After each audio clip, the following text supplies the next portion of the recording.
today's deep dive. Here's a thought. How does a model decide which parts of a sentence really matter? Can it ignore the fluff and focus on the tokens that pack the most learning punch?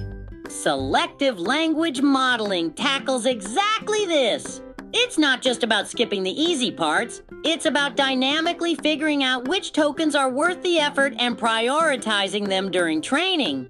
How does it select these? What does it mean for tasks requiring full context? Intrigued yet?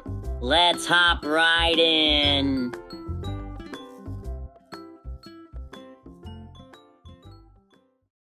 Today, let's get into a different way of thinking about training language models. Usually, when these models learn from text, they treat every token, the basic unit of text, equally. They try to predict the next token at every step, applying the same training pressure to all tokens, no matter their importance.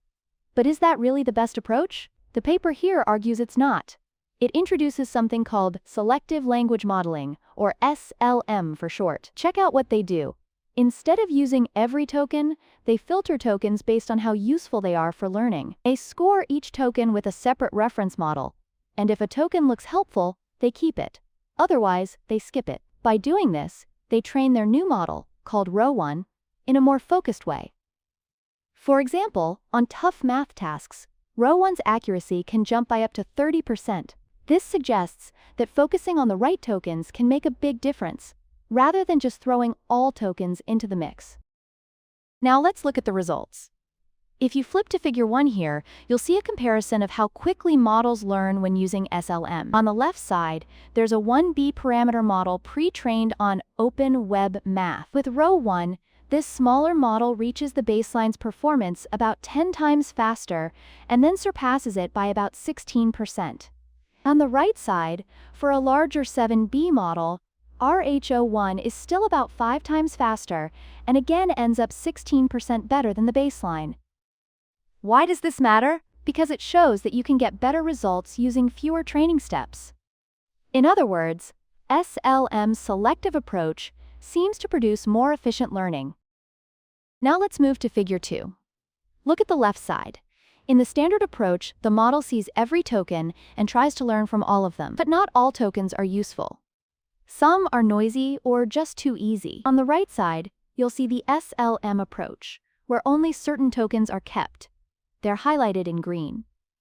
Irrelevant tokens get crossed out in blue. By training only on these green desired tokens, the model saves time and focuses on the data that really matters. This is the core idea. Don't waste effort on everything when only some things truly help. Why bother filtering out tokens? Well, even if you carefully filter your initial dataset, there can still be tokens that confuse the model, or just don't help it get better at the final tasks you care about. If the model tries equally hard on every token, it's working harder than it needs to. The authors separate tokens into categories like easy, hard, and noisy based on their losses. Hard tokens are challenging but relevant, and focusing on them leads to real improvements. The SLM approach scores tokens with a reference model and only keeps those with the most training value. This targeted strategy helps the model learn more from fewer tokens, boosting its results on benchmarks like GSM-8K and MATH. Next, let's look at figure 3. The authors break down tokens into 4 types based on how their loss behaves over time. The largest group, L right pointing arrow L, has consistently low loss, meaning the model finds them easy. About 51% of tokens fall here. Another group, H right pointing arrow H, stays hard throughout the training, making up about 11%. These tougher tokens need more attention to go. The graphs in panels B and C show individual token loss patterns, illustrating why focusing on these harder tokens can lead to more meaningful improvement. In fact, Rho-1 trained on this principle pushes math task accuracy above 40%, getting closer to advanced models' performance levels, but with fewer resources. Building on that, this section shows how loss patterns evolve and how SLM addresses inefficiencies. Not all tokens settle into a low-loss state. Some remain noisy or stubbornly high loss. SLM tackles this by using a reference model to identify which tokens are truly worth training on. The main model then focuses on just those tokens. By filtering out less useful tokens, training stabilizes. The model stops wasting effort on data that doesn't help and zeroes in on material that does. This leads to better efficiency and steadier progress on tough tasks. Now we get into how SLM actually works. It's a pipeline with 3 steps. First, train a reference model on good quality data. Second, use that reference model to rate each token based on how well it's predicted. Third, train your main language model on only the top-scoring tokens. The reference model uses cross-entropy loss to measure how well it predicts each token. And tokens with higher excess loss are considered more valuable for training. This process leads to a more efficient use of computational effort. Let's break down the math behind SLM. Normally, a language model uses cross-entropy to measure how closely it predicts the next token in a sequence. SLM adds a twist. It calculates the difference, or excess loss, between the main model and the reference model. Tokens with higher excess loss are the ones that the main model can still learn from. You then choose a fraction, k%. K% of tokens with the highest excess loss, and apply the loss function only to them. In other words, you zoom in on the tokens that matter most, reducing the noise and helping the model improve faster. Check out the table on this page.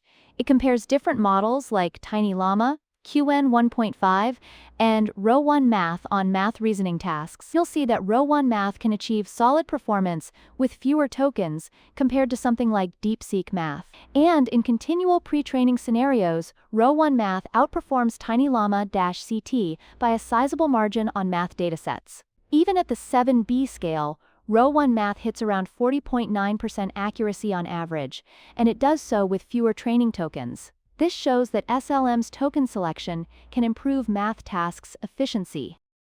Now, how did they set up these experiments?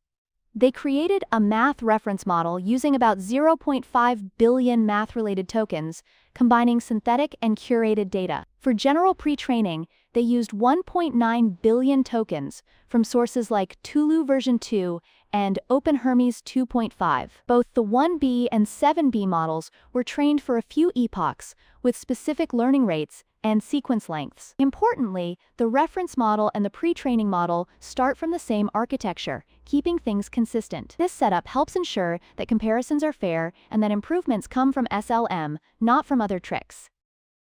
Now let's look at tool-integrated reasoning results. See Table 2?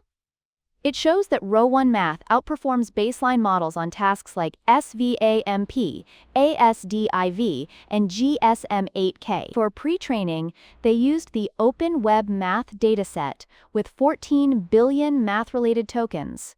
They also mixed in general domain data from Slim Pajama and StarCoder data. Training these models, TINYLLAMA 1.1b and Mistral 7b, took just a few hours on 32 GPUs and reached up to 15 billion tokens processed. This shows how quickly you can train models when you focus on the right subset of tokens. How do they compare to baseline models? They check both few-shot reasoning, using chain-of-thought prompting, and fine-tuning scenarios. Using LM Eval Harness and a custom math evaluation suite, Rho-1 Math shows noticeable improvements over baselines like TinyLlama-CT and Mistral Court. By selectively pre-training on higher utility tokens, the model can handle math tasks more effectively, even in few-shot settings. This indicates that the token selection strategy has a real impact on practical results. As we continue, we see that Rho-1's approach leads to better accuracy in math tasks. For example, Rho-1-1b hits 40.9% few-shot accuracy, and Rho-1-7b matches the performance of larger models but with fewer tokens. When it comes to tool-integrated reasoning, where the model uses external tools or datasets, Rho-1, trained on the Torah corpus, reaches strong scores on math tasks. It also generalizes well to unseen tasks like Tab MWP. The bar charts on this page compare Rho-1 to other models, showing higher accuracy on MAH, GSM8K, and BBH after selective training.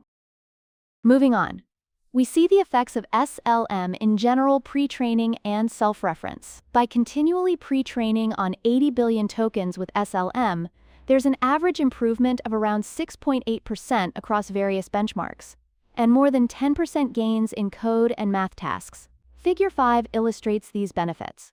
For self-reference, SLM can even work without fancy, extra datasets. It uses corpora like Open Web Math and Proofpile-2 to identify noisy tokens on its own. This shows that selective training can help, even when you don't have a perfect dataset lined up.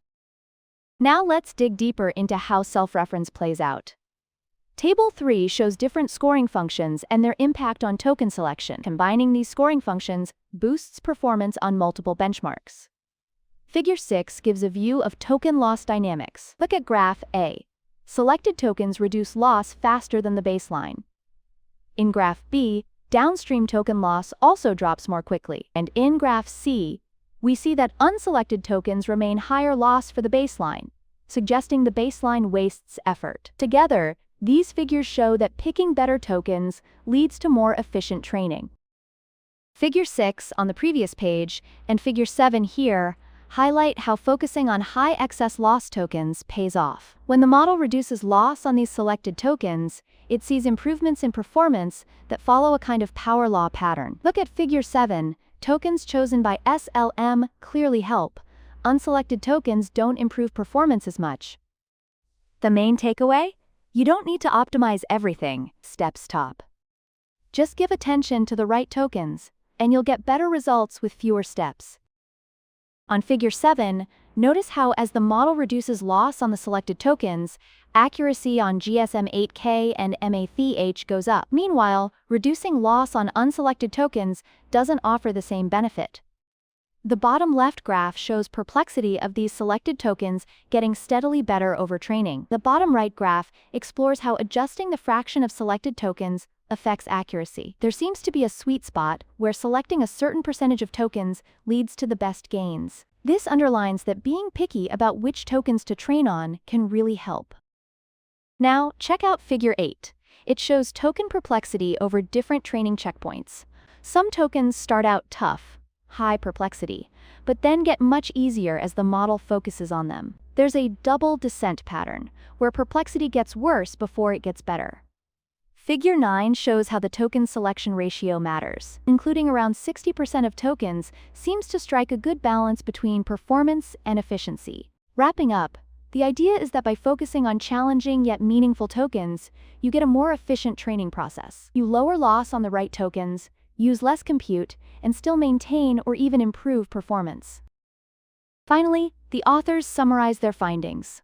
Selective language modeling is about going beyond the traditional train-on-everything approach. By identifying which tokens are truly helpful, the model can learn more effectively and efficiently. SLM reduces the time and computational cost of training while maintaining or boosting downstream performance. Going forward, the idea might inspire new optimization strategies at the token level, making large language models more resource-friendly and focused on what really matters. And that's our full tour of this paper. Thanks for hanging out and exploring these concepts with me. Who knew that being a bit choosy with tokens could give such a big boost? Until next time, keep those tokens tidy and your models happy.